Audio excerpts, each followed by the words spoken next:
गौर कीजिएगा, यहाँ पे है क्या, ए बी पर ए बी गई है, ए बी है कहाँ, ए बी है ना, ये ए बी पर कहा है, ए डी यहाँ पर कहा है, ए बी पर ए डी और बी सी दो का है बराबर लंब है, मतलब ऐसे इसको घुमाया जाए तो ठीक है, लंब कौन है, बी सी और ए डी, ठीक है, बराबर लंब है तो क्या करेगा, यहाँ पर 90 अंश का कोण बनेगा करेगा। उसके बाद कह रहे हैं तो सिद्ध करें कि सी डी जो है, सी डी कहाँ है देखिए तो, सी डी रेखाखंड ए बी को क्या कर रहा है, बराबर दो भागों में बांट रहा है, समद्विभाजित का मतलब बराबर दो भागों में बांट देना, ठीक है, इस बात को समझिएगा। तो समद्विभाजित का अगर मान लीजिए कि इसको अच्छा एक और बात बताइए, यहाँ पर ये क्या करेगा, सी डी अगर क्या करता है, ए बी को काट रहा है और वो अगर बराबर काट रहा है तो नीचे बनने वाला जो त्रिभुज है, कौन सा त्रिभुज, ए ओ डी और ऊपर बन रहा है बी ओ सी, दो त्रिभुज बन रहा है ना, तो जब ये अगर बराबर अगर होगा तो ये त्रिभुज भी क्या होगा, सर्वांशन होना चाहिए, कौन कौन त्रिभुज, ए ओ डी और बी ओ सी, इस त्रिभुज को अगर हम सर्वांशन कर देते हैं तो ये बात साबित हो जाएगा क्या कि सी डी क्या कर रहा है, ए बी को दो बराबर भाग में बांट रहा है, ठीक है, अगर बराबर भाग में नहीं बांटेगा तो ये कभी भी सर्वांशन नहीं होगा, ठीक है। और देखिए इसमें अगर सर्वांशन करना चाहते हैं वह तो क्या होगा, समद्विभाजित करता है उसमें डी, समद्विभाजित करता है डी तो इसका है, ठीक है। अब देखिए क्या है, अब हम मिलाते हैं कि दोनों त्रिभुज में अगर चले तो ये सर्वांशन होगा या नहीं होगा, ठीक है, गौर कीजिए, देखिए कैसे होगा, कोण ए जो होगा कोण बी के बराबर होगा है, और देखिए क्या है,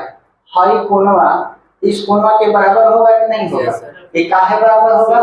आप पढ़ रहे हैं कि शीर्षा विमुख है, कट रहा है, तिरछा तिरछी कट रहा है, तो दोनों बराबर होगा, तो दो कोण इसमें बराबर हो गया, एक भुजा क्या बराबर होगा बताइए, दिमाग लगाइए तो कौन सा भुजा बराबर दिया है,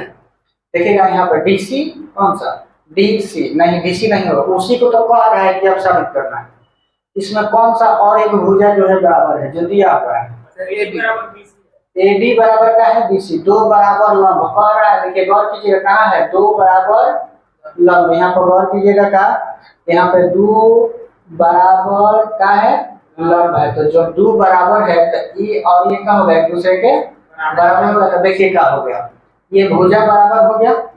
ये कोण बराबर हो गया और कोण बराबर हो गया, तो ये त्रिभुज का हो गया, सर्वांशन हो गया, तो इसके आधार पर हम ये कह सकते हैं कि नहीं कि सीडी जो है का रेखाखंड ए बी को समद्विभाजित कर रहा है, काहे कर रहा है, क्योंकि हल जो एओ भुजा होगा कौन के बराबर होगा, बी ओ के, और बी ओ एओ के बराबर कब होगा, जब ये दोनों त्रिभुज सर्वांशन हो जाते तब, ठीक है, तो उसके हिसाब से साबित हुआ कि नहीं हुआ, बात समझ में आ गया। चलिए अब हम क्या करते हैं, इसको लिख देते हैं, क्या लिखेंगे, प्रूफ लिखेंगे ना,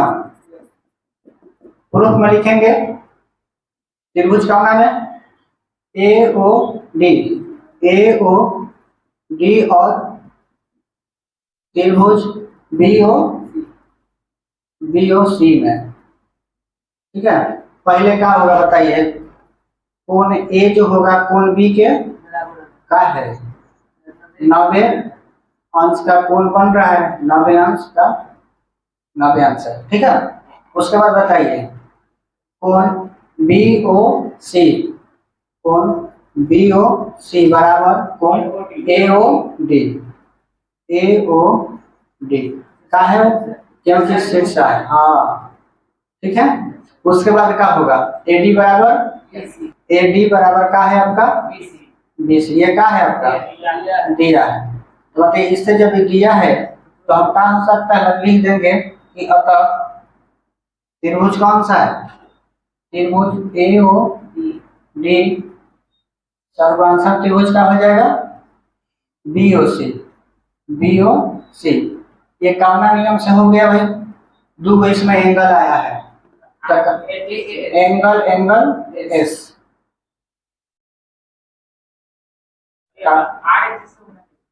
कौन सा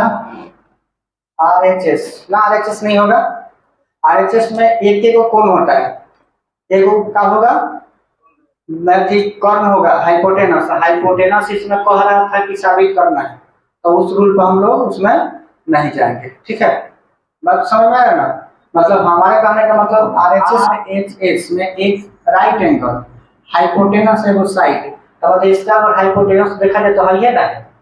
इसी हाइपोटेनस को कह रहा है कि साबित कीजिए ये काट रहा है बराबर दो भाग में, तो उसको साबित करने के लिए कहिए रहे तो उसको हम कैसे कह देंगे ये पहला ही से बराबर है, नहीं बताएंगे, तो उसके हिसाब से हम इस नियम पढ़ाएंगे। ठीक है, एंगल एंगल साइड, दो को कोण बराबर हुआ, एक भुजा बराबर हुआ,